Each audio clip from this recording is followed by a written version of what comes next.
Good morning. Magandang umaga po sa napakasipag na chairperson ng House Committee on Justice. Ayun. Na si Congresswoman Jervy Luistro na ikalawang distrito ng Batangas Good morning po, ma'am.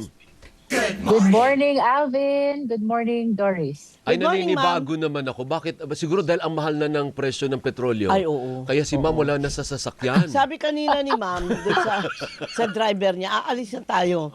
Sabi ng driver, ma'am, hindi na po tayo pwedeng umalis. Bakit? Wala na po tayong panggasolina. Nasaan po kayo, ma'am? Nasa bahay o nasa...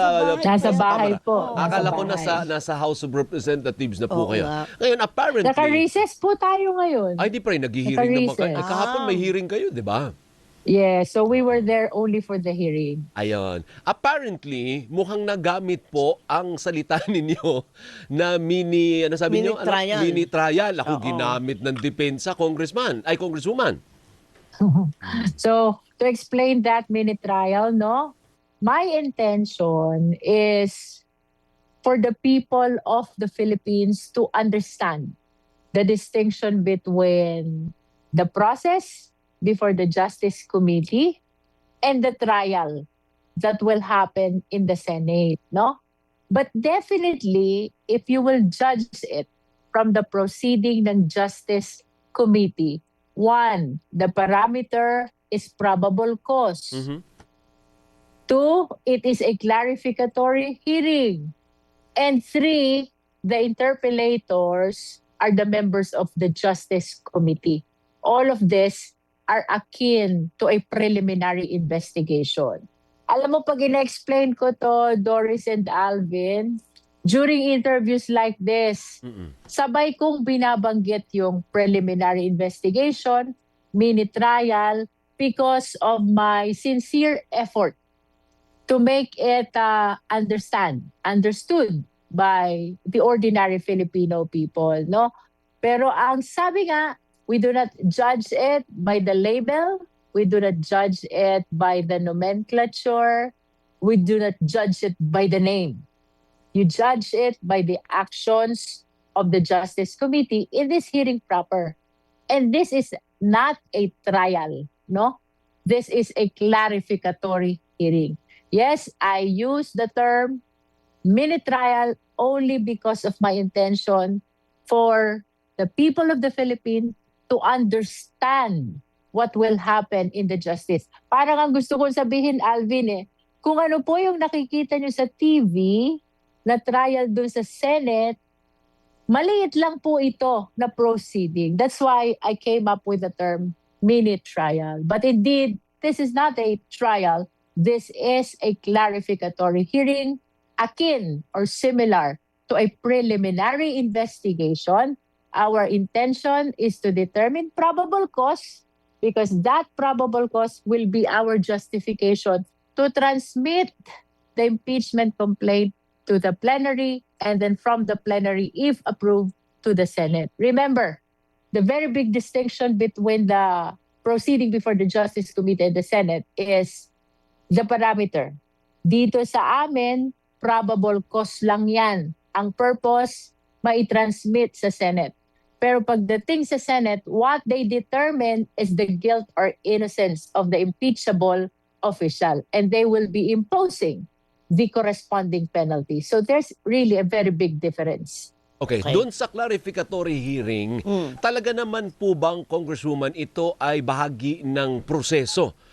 Or ito, pwede, you can actually do away with that and forward, kung ano man yung decision, i-forward nyo sa Senado kung may boto. I-forthwith na.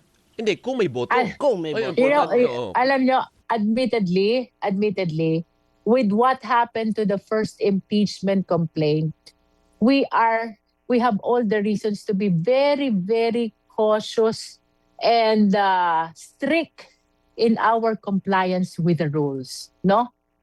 Nakita natin yung pangyayari doon sa first impeachment complaint. May decision ang Supreme Court, may resolution ang Supreme Court. So indeed, Alvin and Doris, this time we are making all the possible measures to follow each and every requirement of the law, be it the rules of impeachment of the House, be it the Constitution, be it the decision of July 2025 and the resolution of January 2026. Lahat inaaral namin yan to make sure that we do not deviate and there will be no opportunity, hopefully, for them to go to the Supreme Court. Nababastos po ba ang komite sa patuloy na pag-refuse ng Vice President to appear? Hindi na naman umapera, no? Well, ever since, ang sinasabi naman natin dyan, Alvin, prerogative niya yan. Choice niya yan. Karapatan niya yan whether to come or not to come. Ang sa akin lang, 2024 pa. Naghihintay na ang taong bayan ng kasagutan sa aligasyon ng confidential fund, sa threat committed against the life of the President, the First Lady, the former Speaker, and even to the allegations of unexplained wealth. No? This impeachment process is a mechanism to implement accountability. Ang sabi sa Constitution, public office is a public trust.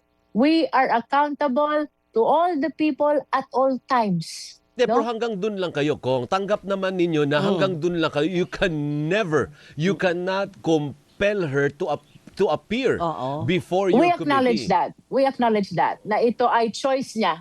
Hindi choice namin.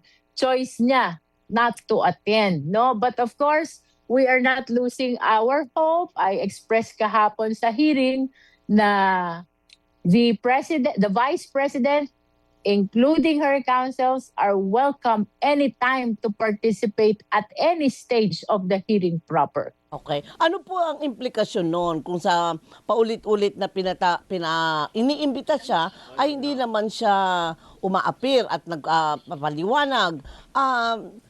Ano bang tawag doon, partner, kapag kumbaga ayoko sabihin trial by absentia? Pero walang trial kasi doon. Wala nga trial. Kaya nga ayoko sanang sabihin. Kaya lang, uusad. Pati kayo cautious na. Uusad yung proseso nang wala siya. Ibig sabihin, kung ano man ang gusto niyang ipahayag o ipaliwanag, burado. By choice. Oo, by choice. Siya may gusto eh. Hindi Correct. naman natin gusto. Siya, ayaw niya eh. Diba? Hindi niya kasi To add nire-respeto to yung that, komite. siguro pwede din natin sabihin na that can be interpreted as waiver of her right to be present. Ayun, No? waiver. Kaya nga uusad. Pero ito pong mga proseso na ito, Madam, sasabihin ko sana, Madam Chair. Pwede, Madam Chair. Your Honor. Your Honor, oo. Siyempre yung mga tao naiinip na po. Isa na ako doon. Parang, ang tagal-tagal naman. Bakit ganito? Hindi na nga lang ang tagal-tagal. Patagal ng patagal. Well, tayo po'y humihingi ng pangunawa sa sambayan ng Pilipino. Meron po tayong rules, meron pong Constitution, at merong Supreme Court decisions na kailangan pong sundin ng Justice Committee. No? But we express our commitment to the Filipino people that we will do our duty. We will proceed notwithstanding the non-appearance and non-participation of the respondent. Itutuloy po namin ito and hopefully we will reach the conclusion of this impeachment process. Pag sinabi natin syempre in conclusion, we're referring to the decision of the senator judges na after the trial. No? But before that happens, Congresswoman, parang and correct me if I'm wrong, ang pagkakaintindi ko is parang magkakaroon muna ng preview kung ano ang mangyayari sa trial. Parang kumbaga parang meron siyang trailer na lalabas sa House of Rep. Kung pelikula ito, trailer. Kasi tinan mo kabilang sa mga pinapasabpi na yung SALN ng Vice Presidente from 2007 to 2025. Tax records ng mag-asawa. Ibig sabihin, yung certification ng PSA tungkol dun sa confidential funds. So ibig sabihin, parang i-expose ba ito ng komite para siyang preview na ito ang uungkatin pagdating ng trial sa Senado? Let us be more accurate, no, Alvin. Instead of preview, gamitin na lang natin yung term na preliminary investigation, PI. clarificatory hearing, no? Because the Again, intention really... yung purpose ko naman is to bring it down. Pareho tayo ng purpose, di ba? Oo. Kasi pag preliminary investigation, that's a legal term. Hindi ba intindihan agad? Para sa ordinaryong mamamayan, parang ano ito, trailer or Correct. preview. Oo. Okay, we had a similar intention when I used minute trial. It is because of my intention really to make it understandable sa level ng ating mga ordinaryong kapwa Pilipino, no? But I'd rather use it as preliminary investigation. Yun pong preview ni Alvin at preliminary investigation ko, they are one and the same. However, let me clarify, the purpose of this is not really to televise the evidence, but to guide the justice members in weighing the evidence of the complainant and the evidence of the respondent for them to be able to judge whether or not probable cause exists. No? Ayun. Oo. That is a way of guiding the justice members. Ito ang ebidensya ng complainant. Ito ang ebidensya ng respondent. You weigh it. Now you decide. May probable cause ba o wala? Oo. Madam That's what's Chair. gonna happen. Oo, Madam Chair, would you allow me to say na gumano na pwedeng sabihin ba na coming soon? Alin Ibig ang sabihin, coming ano soon? yung coming soon? Ang botohan. Hindi po yung mga ilalabas po na Yun na nga, kumbaga, para siyang preview nga. Preview, Definitely, Doris, di ba? Yung hearing natin kahapon, nag-issue na tayo ng subpoena duces tecum para sa production ng documents and subpoena ad testificandum para i-compel yung mga significant witnesses to appear before the Justice Committee. So definitely, we will be witnessing resource persons or witnesses testify before the Justice Committee and present their documentary evidence or whatever evidence they have. No, ito na ang purpose ng hearing proper eh. Ilatag ang ebidensya, mag-testify yung mga witnesses. The purpose is kung may questions ang justice members, ma-clarify. That is the purpose of clarificatory hearing. But it should not be full-blown in the same way as the Senate will be conducting the trial because this is just preliminary investigation. Okay, one last from my end, ano. So ang ibig bang sabihin, Chair, Madam Chair, 'di ba hihingin ninyo yung SALN? From 2007 to 2025, mga tax record, mga certificate. Ang ibig bang sabihin, ipipresent lahat ito sa komite in full view of the public? At least to place it on record, no? To place it on record. Kunyari, with respect to 2022, ganyan lang nila to. Depende kung sino magtatanong. Kung magkakaroon ng maraming diskusyon about a certain document, it will really depend on the justice members. And it is for the purpose of giving clarity Yes. to the justice members who will be voting on the probable cause. So walang- kung may walang question ano, ako, for example. Walang Kung may barring. No one is barred. Kasi pag may magaganyan. So long as it is germane to the allegation of offenses in the impeachment complaint, no? And share na rin natin sa publiko, no? Kahapon, naging part ng discussion itong participation ng lawyer ng respondent, no? So apparently, ang pinagtapusan is if they want to raise questions, it will be coursed through the chairperson. Okay. The questions which the respondent's lawyer wish to propound to the witnesses will be coursed through the chairperson, and I will be the one to raise that question. Why? Because this is a preliminary investigation. And under the rules, the examination shall be the opportunity given to the justice members. And even if you compare it in preliminary investigation, ang nag-iimbestiga, ang nagtatanong ay ang mga piskal. Okay, sige. At dito sa prosesong ito, ang justice members ang mga piskal. Now, just to address the issue of due process na hindi daw ba makakapagtanong ang lawyers ng Vice President, we agreed that they can raise questions, however, they will be coursed through the chairperson or the presiding officer who will raise those questions for them or in their behalf. Okay, one last. We have 1 minute left.